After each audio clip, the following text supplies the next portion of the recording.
33, starting at 18th verse.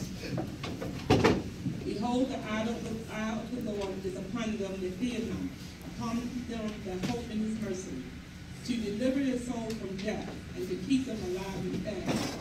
Our soul well waited for the Lord, he is our help and our shield. Our heart shall rejoice in him, because we have trusted in his holy name. That the mercy of the Lord be upon us, according as we hope in thee.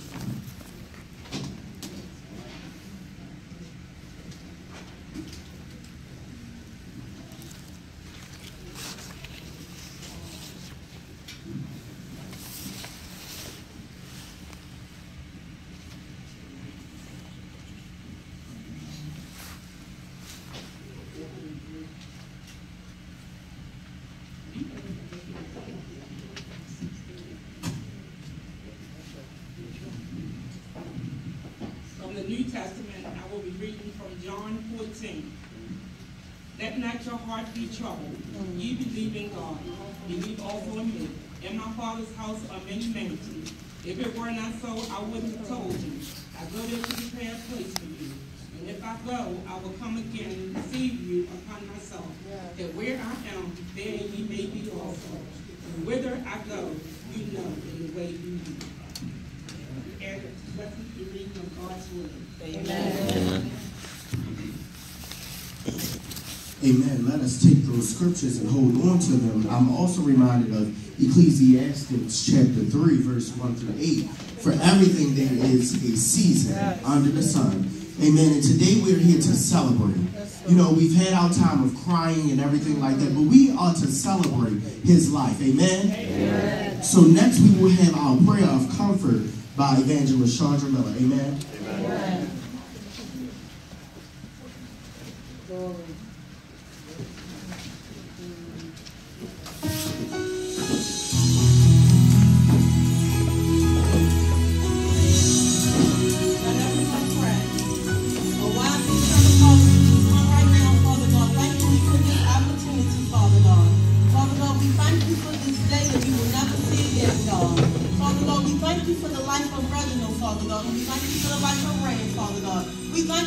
Children, Father God.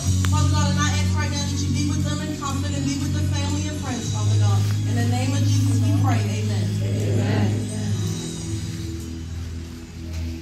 Amen. We're just going to have a moment of silence, okay? Now, just let the words of the song minister to your heart. It says, Waymaker. He's a waymaker, a promise keeper. He's light in the darkness. Amen? Amen.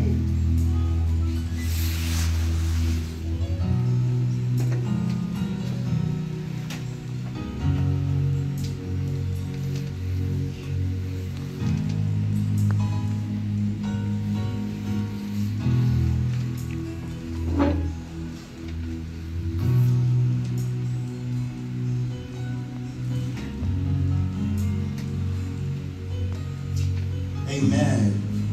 Amen. So next we will have Miss Christina Flowers of Real Care Providers. Amen. Amen. Amen.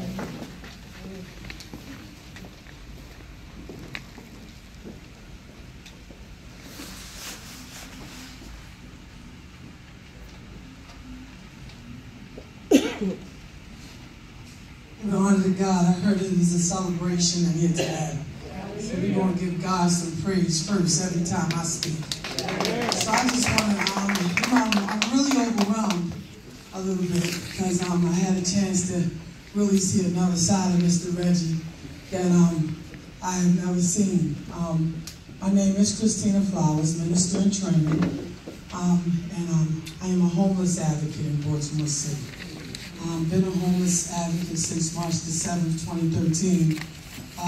When God chose me to start working with our first group of homeless people that resided outside of the city jail on an encampment called I-83. So God used me to move these individuals and house them. So for that past 7 years of a journey, we specialize in street homelessness. We go to encampments, we go into bridges, we work with homeless individuals in a lot of remote places. So when I say I'm overwhelmed today in this area of homelessness in different communities where they choose to go and live at, You know, he always was able to meet the day-to-day needs of Mr. Reggie and other homeless individuals. It's about 17 of them that reside behind the casino. And we got about 10 encampments where people choose to live at. But I'm overwhelmed today because sometimes, you know, all of us got choices. Amen. Choices is a big word from a child on up. That you can make any choice you want to. Do whatever you want to. You want to live in a tent? Go live in a tent. You want to live outside? You can live outside. But those choices sometimes are the things that God allow us to learn from. Amen. So I know what I've been learning over this 7 years as a homeless advocate is to really know that God had to handpick me for this mission, because the more I do it, the more he allows us to build upon these individuals and give them hope when they're in an outside situation, if they don't want to come in.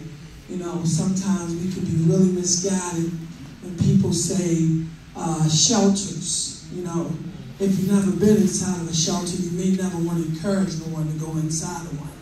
Because sometimes things happen in shelters that we would not want anyone to have to experience. So they do have an independent source and a choice to make it their own when they go in these certain places. But, you know, I'm looking at Mr. Reggie smile all over these kids. Like, they used to just pick with him all the time back there. Like, why you always laughing at everything or smiling? You know, and it's like now I see where it comes from. You know, looking at his kids and these big smiles. Like, I mean, that was a time when, you know, we go down there, myself and my team. You know, it's about feeding. What you need? I just need batteries, Miss Flowers. I need some charcoal so we can eat tonight. You know, I need some blankets because when it rained, somebody got to go down there and take some dry ones right after. Amen. And although a lot of times I'm like, look, come on, guys. Y'all got to get off the street. You know, God makes so many ways. And you got to just come in. And sometimes they're not ready. Amen. But it doesn't mean that you can't plant the seed when you see that homeless person. You know, and I tell people, don't always wind your windows up and jump on a cell phone. You might can just give them a card. Or sometimes I just get out and give them my phone number. Look, call me if you're ready, because I'm going to do what I have to do with this voice that God gave me to empower them and to educate them on some of the services that may not seem so accessible all the time. You know, sometimes we got to stop being so publicly deceived when people say this is available, that's available. It doesn't work like that, sisters and brothers. It's not that accessible for people that's trying to get housing, that's trying to survive on these streets because people tell them what they can't have or something on your background, and you can't live here, you can't live there.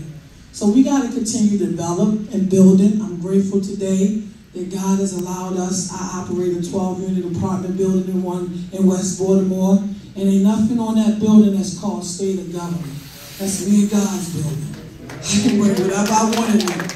And I do it every day with gratitude and don't get an attitude, because God allowed whatever blessings in my life to bring me in Baltimore City. He brought me here for a reason. And if there's anything for the family, for the mom, I gave you guys my cards. I know you coming on my radio station, right? I also get an opportunity to build a platform. And I use my platform to talk about homelessness and what we should do better in this city. We got a city of over 3,000 churches and 600 street homeless people on the streets every night. And that's where we got to start being a voice at, so that we can bring accountability and not look at the state and the government to go save our sisters and brothers. We got to look at Bishop so-and-so and Pastor so-and-so and say, how can we help the least of them? So I put my number out there, 410, if anybody want to have it, 410-365-5567. I left some cards with the family. We do homeless prevention. If you're dealing with a conviction, I got a very big mouth. They don't like me downtown. They don't like me in City Hall too much either. You know, because my mouth is not controlled by nothing but the love of God and the power He put in me. And I'm so grateful to have family. And I know this is a strong family because my family equipped me for this work. and God gave it to me to do. So I don't want to compromise. I don't take grant money because I don't want nobody telling me how to do my God's work. You know, so I look for you guys to be educated enough, and let's work together. When we hear the word homelessness, it's not a bad word. It's just a word to let us know the scriptures are true. Poor, needy, least of them. They're out there. So I thank you guys for coming to share with y'all. I do have another engagement. This is my third one for the day, but it's okay. Because God said, go and educate. Because Hosea 4:6 say, my people are destroyed because of lack of knowledge. And we got to get knowledgeable about some of these systems in our city that's destroying our families. It ain't cut out for us. We got to develop our own. So I'm here as a vessel to do whatever it takes. I have a meeting once a month. You know, if you want to do cleaning, let's have environmental cleaning. Whatever it is that it takes, we can do it. We started a television show this Thursday. I'm still getting used to the platforms that God is opening up. Because I'm like, wow, God, you really want this information out here. But it's called Homeless Connect. And they say, why you pick Homeless Connects? I say, because homelessness connects to everything. Everything. If you're a business person, make sure humanity comes out of some of that business money. If it's the interfaith leaders in community, let's make sure we're taking care of our brothers and sisters in the streets with God's money. It's not our money. It's God's money. It's God's money to take care of His people. So I ain't going to turn into a minister up here. I want to say thank you, Mom. Thank you, kids, for allowing me to be on here. But if you need me, call me. I'm a phone call away if I can be. Amen. Thank you, Miss Christina. Yes, Miss Christina. Okay, amen? Now, we all need to realize something today that any of us, if you turn to your left and you turn to your right, I need you to do me one favor. Turn to your left, turn to your right, and tell your neighbor, it could have been you. We are all one step away. You never know how fast any of us can lose anything. You know, sometimes we take things for granted, but I do realize that although we think Randy didn't have a home down here, we know that he's going somewhere where there's a home not made by man's hands. Amen? Amen. So next we are going, I want Miss Jax. Where are you, Miss Jax? Right here. If you can come on up, Miss Jax. I don't know.